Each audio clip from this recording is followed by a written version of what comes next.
So we used to use Logic Pro to create an entire mix from scratch to then send over to the live stream, but we've actually gone away from that and we're only using a mix bus off the Wing, and to be honest, I think it's the best mix we've ever had here. So in this video, I want to walk you through how we've set this up on the Wing, and then also how we're able to monitor and actually make changes to our live stream mix on the fly in the middle of service, because even though this is a post-fader mix, we're actually able to make tweaks to just the live stream mix using Mixing Station. So I'm going to walk you through that as well, because this is kind of the perfect blend to me between 100% post-fader mix and then also being able to control certain aspects of the mix on the fly. It doesn't require the entire attention of someone in the broadcast room to actually mix the live stream, but they're also able to make changes when something needs to be adjusted. So we'll take a look at all that in this video. But if you're interested in learning more about why we actually made the switch and how it's been beneficial to us, I actually did a video with Cade from Collaborate Worship. And I'll link that in the description below in case you want to check that out. More of the story behind why we made the switch and how it has been beneficial for us. All right, so now hopping into the Wing here, the first thing to mention is that we use one of the main mixes on the Wing. So there are 4 main mixes that you can utilize on the Wing. Basically, it's just a bus mix. There are a couple differences that I found, but for all intents and purposes, it's basically a bus mix. So if you don't have multiple main mixes, the bus mix will work just fine. But the reason that I like using another one of the main mixes for our live stream mix as opposed to just a regular bus is because you can clearly see how much you're sending to the main versus how much you're sending to the live stream. And I'll show you that right now. So if you just select any channel on the Wing, you can go down to the second to last tab on the home page and you have your main mix sends. And so basically you can think of the live stream mix main right here as the bus send amount to that bus mix, right? That's basically what you're looking at here. But they stick them right next to each other. So I can go through every single channel and I can see how much we're sending to the main mix versus how much we're sending to the live stream mix. And then over on the far right of the screen, I actually have the fader level there. So I can move this up and down. This is the fader level. So if I have 0 decibels on the fader right here, then I'm sending 0 dB basically to the main mix, but then I'm sending -4 over to the live stream mix. And so if I move the fader up and down, it moves obviously those values up and down, but corresponding to each other. No matter where I have the fader, there is -4 decibels on top of that being sent to the live stream mix. Or if I go to another channel like the piano, no matter where the fader is, it's boosting the signal to the live stream by 1.1 decibels. If I was using a regular bus mix, I'd have to come down to this bus sends tab and turn that up or down depending on what I want. But it's convenient right here, right next to the main mix, to visually see how much I'm sending to each location. So that's what makes it really nice. It's post fader, but I'm also able to tweak each channel depending on what I need on the live stream. And so to set this up and even figure out what I want cut and what I want boosted in the live stream mix, the first thing I did was record a Sunday service, and then I played that back via virtual sound check. I then created a in-house mix that I really liked. So I created the best mix I possibly could in-house, and then I went back and I'm monitoring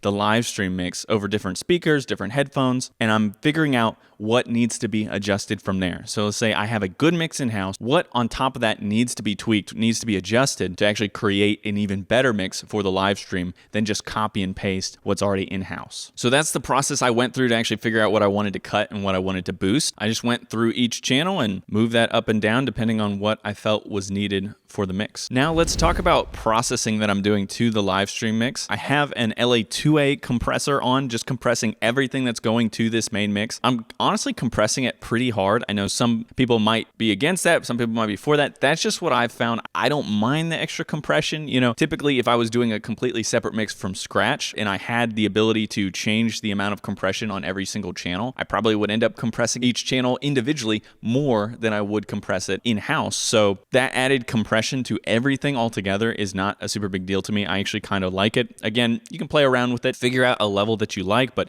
I love the LA2A on the Wing, so I use that a lot. I use it on almost every single channel, and then I added an LA2A here. And then lastly, I have a precision limiter on here just to make sure that the final output volume is loud enough for the live stream, just to boost it just a little bit more if it needs it. So really not much going on there on that one main, just a little bit of compression and then a little bit of output gain. And then we're sending that over to our switcher, and then that's running into the live streams. Now we're back in the broadcast room, and I want to walk you through what we have going on back here. First, we have the Wing and the computer here connected to our little production network. We have a few different things all connected here, but as long as those two are connected, we can run Mixing Station off of the computer, and then we're able to actually see what is going on inside the Wing. But you could do the same thing with the Wing app or any other app that is related to your specific console. But I just went with Mixing Station just for the ability to customize the layout and customize different things like that. So hopping into Mixing Station here, the main page that we have is the live stream main mix. And so these faders right here are actually showing me where that second main mix level is at for each individual channel, right? So if I were to go back to the Wing, remember I mentioned that the piano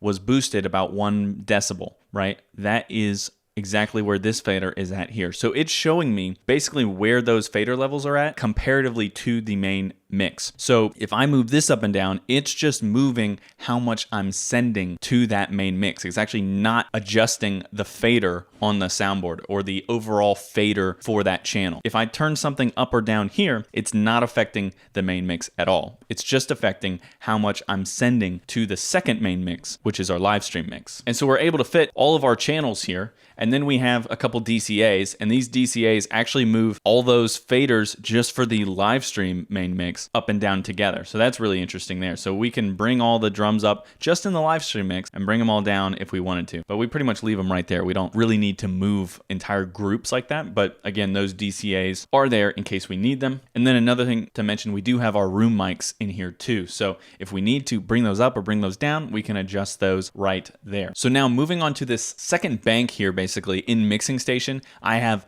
the tracks then. So these are all of our track sends. So we have multiple outputs coming out of our multi-tracks laptop that we're using to run tracks. We have drum loops coming out, bass coming out, electric guitars, acoustic guitars, piano, and then keys, strings, different things like that. And then the backing pad, and then again, the overall DCA for all of the tracks. So between these two banks, we have all of our instruments and, you know, vocal reverb, vocal delay, instrument reverb, and then we also have all of our tracks, our backing tracks. So I can control all of these independent from the main mix. So if I bring any of those faders up and down, it does not affect the main mix. It just affects the live stream. So now these last two banks that are here are actually the main mix. So if I were to move this right here, it would affect the main mix. And the reason I put this here is not so that people back here can actually mess with the main mix and, you know, cause disruption, but it's good to know where those faders are at. So it's really just a reference point, right? If I'm in our live stream mix and I'm like, you know, man, I can't hear vocal 1, but, you know,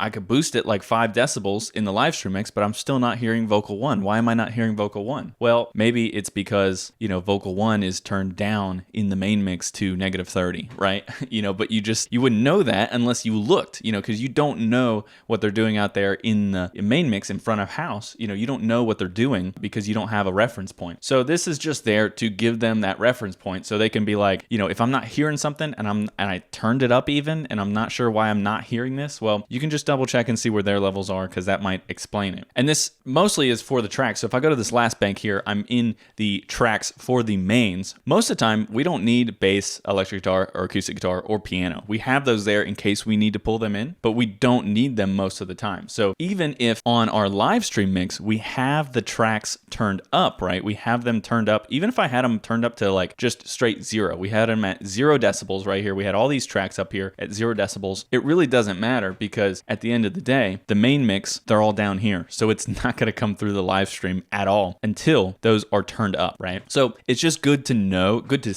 be able to see that and have a reference point in case you're trying to troubleshoot something, or you just need to know where the levels are at before you go and push things in the live stream. You want to know, you know, kind of where those levels are at. So now moving on to just kind of how we monitor this, we have a couple speakers here, nothing fancy, but just speakers that I've had for years now. We can switch between those, and then we can also switch between a TV here that we have our multi-view on. We can hear how it sounds out of just regular TV speakers. Then we can switch over to studio monitors and be able to hear how it sounds there. We also tend to have people pull it up on their phone too. So you can pull it up on your phone, see how that sounds. That's going to be obviously a little bit delayed, but having at least those kind of 3, you know, points to kind of bounce off of, the TV, the studio speakers, and the phone, you're able to get a pretty good idea of what the mix sounds like from different sources. So you can then, you know, make any tweaks that need to be made in the moment during a Sunday service. So that's how we're running our live stream mix currently right now, and I'm really happy with the results. I'll play some clips at the end of this just so you can get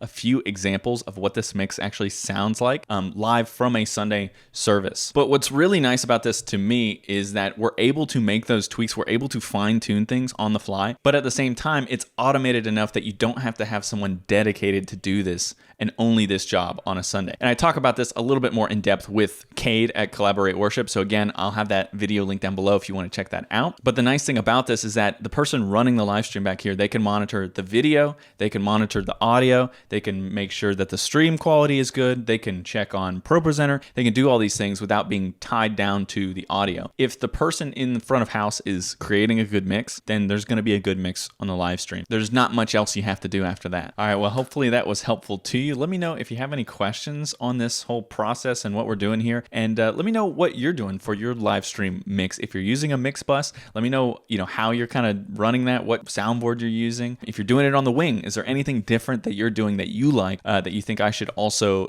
check out or test out in our own live stream mix? I'm curious to know. Anyway, with that being said, thanks for watching, and I'll see you in the next video.